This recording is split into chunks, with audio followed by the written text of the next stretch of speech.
Hola, soy Juan Pablo Alvarado Herrera, soy abogado y psicólogo de la Pontificia Universidad Javeriana de Cali. Actualmente me desempeño como asistente de investigación en un proyecto que busca poner en diálogo los diferentes conocimientos, tanto los conocimientos científicos de la academia como los conocimientos ancestrales y populares de las comunidades, en articulación con la empresa, la sociedad civil y otras organizaciones de diferente índole. Además, he liderado y he sido líder estudiantil y de otras organizaciones no gubernamentales que buscan empoderar a los jóvenes de Colombia.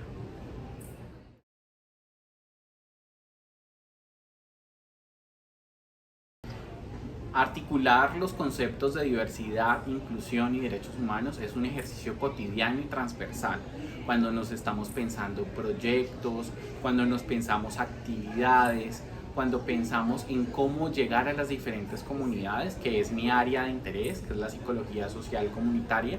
Tenemos que pensar en cómo el otro o la otredad en términos generales puede sentirse incluida, puede sentirse valorada, cómo le damos ese elemento de dignidad humana a las diferentes personas y a los diferentes actores que entren en contacto con nosotros, y sobre todo cómo desde cada actividad estamos promoviendo los derechos humanos, desde elementos cognitivos, desde elementos de cómo traemos a discusión estos temas tan importantes y tan álgidos en nuestra región, y en general cómo valoramos también la diversidad, no solamente la diversidad sexual y de género, sino la diversidad de historias, la diversidad étnica, la diversidad racial, la diversidad de edades, porque también es muy interesante la discusión de diferentes edades, intergeneracional, por decirlo de alguna manera, y todos estos elementos como elementos transversales y que debemos tener en cuenta para plantear todo lo que les acabo de decir.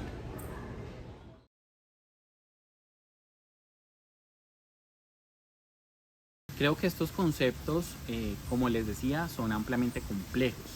Entonces, su desconocimiento es altamente peligroso porque muchos asocian el tema de derechos humanos, diversidad e inclusión con una línea política muy marcada, que es la línea socialista, la línea comunista y demás. Que eso claramente es una idea errónea, porque no solamente los países de esta línea, no necesariamente los países de esta línea tienen agendas políticas progresistas que busquen la promoción y el avance en temas de derechos humanos en la región. Al contrario, cuando las personas conocen de qué estamos hablando o a qué nos referimos por diversidad, inclusión y derechos humanos, es algo maravilloso porque puede darse discusiones y avances importantes y necesarios. Un ejemplo muy actual de mi país es que las comunidades afro, las comunidades étnicas, como los indígenas, rom y las comunidades LGBTIQ+, han empezado a ganar protagonismo en la agenda política, en la agenda social, en la agenda académica, en la agenda cultural de mi país. Y esto se puede ver reflejado con el caso de Francia Márquez, que en este momento es la primera vicepresidenta afrocolombiana de Colombia. Francia Márquez es una importante líder social y ambiental del Cauca. El Cauca es un departamento o un estado, si ustedes lo quieran o lo pueden entender así, eh, que que tiene grandes riquezas naturales y tiene grande riqueza en cuanto a grupos étnicos y demás, pero ha sido un estado también muy marcado por todo el tema de violencia social, política y demás. Francia Márquez lideró todos estos temas de lucha ambiental y poco a poco se fue posicionando en la agenda política, y este año logró alrededor de 1 millón de votos en las contiendas electorales, preelectorales por así decirlo, de su partido político, y luego se posicionó como vicepresidenta en un gobierno claramente de izquierda. Esto marca un hito histórico porque hace posible que otros discursos también sean importantes y sean validados y sean valorados en la sociedad. Otro caso que es mucho más de su contexto es el caso del plebiscito en Chile. Hace aproximadamente 2 años, un poco más quizás, ustedes votaron por una constitución diferente, por una constitución que pudiera valorar nuevos discursos o nuevas narrativas sobre derechos humanos, que es un poco lo que pasó en Colombia en el año 1991 con nuestra constitución actual. Ustedes lo aprobaron, sin embargo, recientemente, quizás un mes, quizás un poco más, un poco menos, el texto que venían construyendo diferentes personas, diferentes delegados constituyentes, pues fue reprobado por la mayoría de votantes chilenos. ¿Esto qué quiere decir? Que a pesar de que estamos hablando de inclusión, de derechos humanos y de diversidad, el mismo concepto implica incluir, acoger, invitar las diferentes visiones, porque hacemos parte de una sociedad democrática donde todos y todas necesitamos poner en evidencia nuestras creencias, proyectos, ideas y demás, y construir juntos y tener conversaciones incómodas con el otro y la otra para poder crear un texto constitucional, en este caso concreto, que nos represente como país. Pero esto se aplica a todos.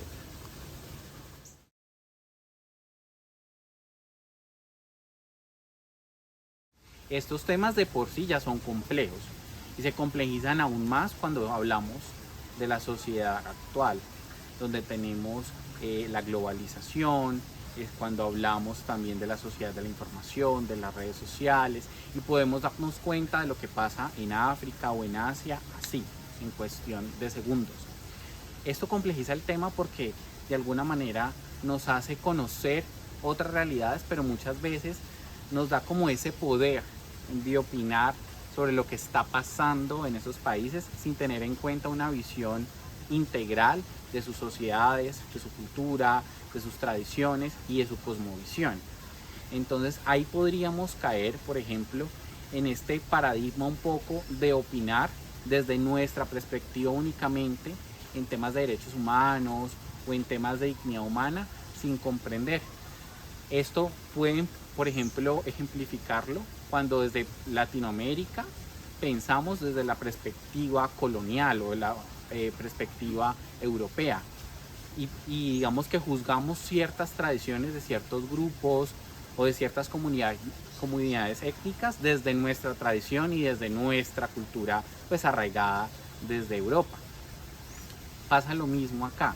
Como es un tema tan complejo, a pesar de que han habido avances en ciertas materias, siempre va a haber, digamos, diversidad de opiniones sobre estos temas. Y va a haber un grupo que son grupos que digamos que en temas de derechos humanos los llamamos como antiderechos, porque a pesar de los avances de derechos humanos en ciertas comunidades, grupos, países, estos grupos vienen a volver a plantear su agenda y no hacen que muchas discusiones por lo menos sean posibles. Un ejemplo concreto es el caso de la interrupción voluntaria del embarazo en Colombia. Tenemos una sentencia aproximadamente del 2007 donde se plantea este tema bajo las 3 causales de despenalización del aborto. Luego este año empezaron ya a hablarse de despenalización del aborto hasta cierto momento o hasta cierto tema de la gestación. A partir de eso se ampliaron muchas posibilidades para las mujeres y para las personas en capacidad de gestar en términos generales. Y para mí es una ganancia en derechos humanos porque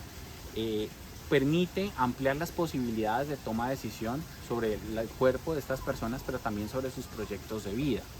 Sin embargo, estas agendas antiderecho ponen otra vez este tema a discusión y lo dotan de argumentos religiosos, de argumentos históricos, de otras cosas. Entonces es importante tener en cuenta estas visiones porque son visiones que pueden estar arraigadas en sociedades machistas, patriarcales y demás, que debemos tener en cuenta para nuestra misma visión en cómo al ejercer el campo de la psicología, del derecho, en fin. Y esto también pasa últimamente con nuevas visiones, por ejemplo, sobre la representación. La representación en temas políticos, en temas sociales, incluso en el arte y el cine es muy importante. Muy importante que las diferentes poblaciones se vean representadas y puedan permitirse estar y ser. Sin embargo, muchas veces estos temas de representación se confunden con la inclusión forzada, que es otro de los temas que van a estar empezando a debatir en la agenda mundial.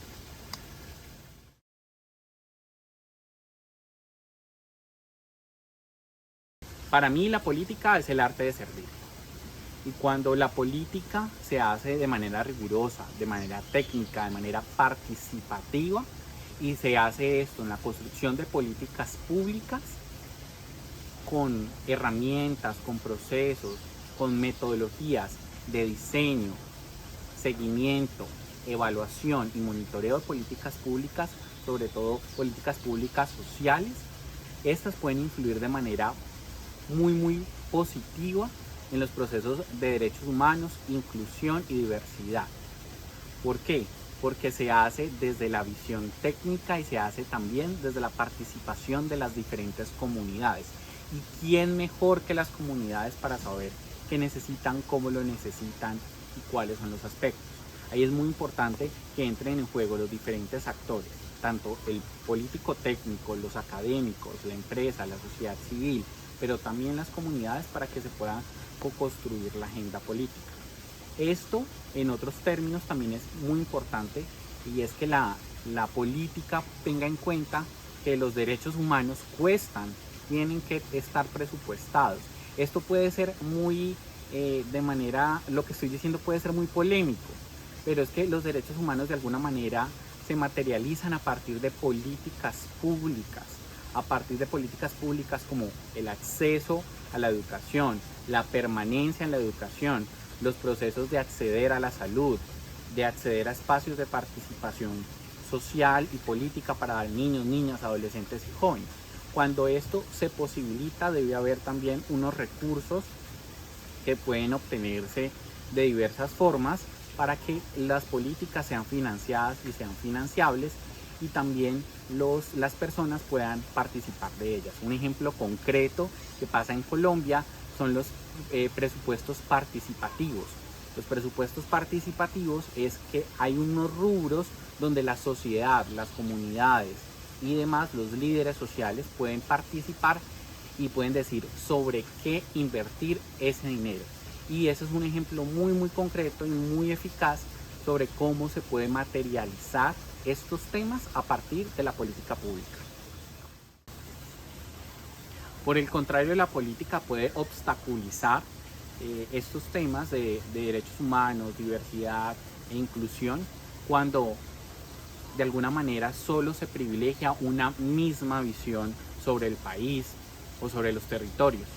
Cuando se ponen de alguna manera a los funcionarios públicos que no son de elección popular, sino que son de designación o son,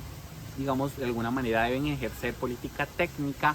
a partir de amiguismos, a partir de que si es amigo, si es primo, si es vecino del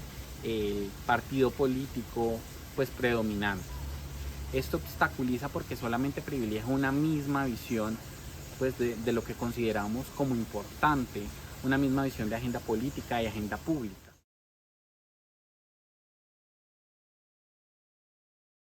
El curso brinda muchas herramientas para poner en aplicación en el ejercicio profesional y en el ejercicio personal, porque somos seres integrados. Sin embargo, creo que una de las cosas que más recuerdo del programa es que el primer día de clase nos hicieron la pregunta de cómo quisiéramos ser llamados y por qué pronombre quisiéramos ser llamados. Eso nunca me había pasado. Y eso fue algo muy bonito, y poder como decir cómo quisiera ser llamado, cuál era la forma que me sentía acogido y me sentía seguro en el espacio. Y esto lo pude poner en práctica en mi ejercicio profesional. Yo hice prácticas digamos que en la red de salud pública de la ciudad de Cali, donde atendí muchos tipos de personas de diferentes edades, sobre todo cuando estaba haciendo todo el tema de consejería de VIH. Y recuerdo a una chica trans que en su cédula no había cambiado su nombre de nacimiento, y lo que hice fue claramente invitarla a seguir, a pasar, y antes de iniciar la consejería le pregunté cómo quisieras que te llamara, cuál es el nombre con que quieres que te identifique. Y creo que eso ella lo agradeció porque digamos que se relajó mucho más en este proceso, que además es arduo, porque siempre relacionamos comunidad LGBTIQ con enfermedades de transmisión sexual y demás, y sigue estableciendo este estigma a pesar de todos los avances e investigaciones en el tema. Y ella pudo sentirse tranquila, pudo sentirse respetada, y yo también como profesional en el área de la salud mental pude darle la mejor atención posible en ese pequeño espacio de asesoría.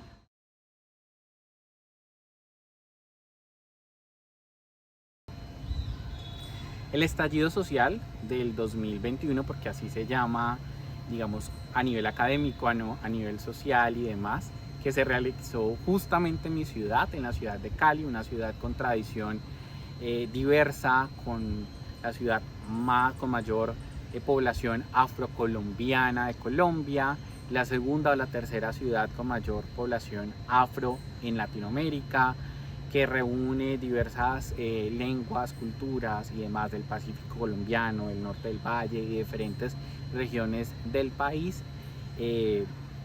Fue bastante interesante porque digamos que habían ciertas inconformidades y procesos que estaban pasando a partir del gobierno del expresidente Iván Duque Márquez, que digamos que también trascendían un poco de la agenda que se había trabajado y que se había dado desde hace muchos años de deudas sociales, históricas y estructurales, y que a partir de ahí pues se generaron muchísimas violaciones de derechos humanos, sobre todo a adolescentes y jóvenes quienes protagonizaron estos elementos. Y en ese sentido siento que de alguna manera, más que de conciencia en temas de derechos humanos, sí se puso el tema en evidencia, sí ya es un tema que se discute más y que se propone un poco más. Sin embargo, también no hay que tomar esto como un panorama aislado, y es que esto también representó yo diría que un juego político de la izquierda también por posicionarse en Colombia, sobre todo porque venía año tras año, sobre todo en las últimas 4 elecciones, tratando de ganar la presidencia y tratando de ganar primero con Carlos Gaviria Díaz, contra Álvaro Uribe, luego Petro. Siempre había sido candidato contra diferentes posibilidades también de ser el primer mandatario del país. En este sentido creo que también eso de alguna manera ha nublado ciertos sectores para hablar de temas de derechos humanos de manera seria, de manera académica, y sobre todo para hacer un control sobre cómo esto se está dando, porque no se puede poner y no se puede hablar de avance en temas de derechos humanos si no hacemos seguimiento, monitoreo de la situación de derechos humanos en las comunidades, en las localidades sobre todo, donde hay mayor posibilidad de ser violados, mayor vulnerabilidad de alguna manera. Y tampoco podemos hablar de desarrollo o de avance en derechos humanos si desde las políticas públicas de las diferentes áreas y sectores no ponemos, como les decía anteriormente, un poco de financiación sobre procesos pedagógicos, procesos de construcción de tejido social y procesos que permitan disminuir las altas cifras de violación de derechos humanos en Colombia, pero también en Latinoamérica.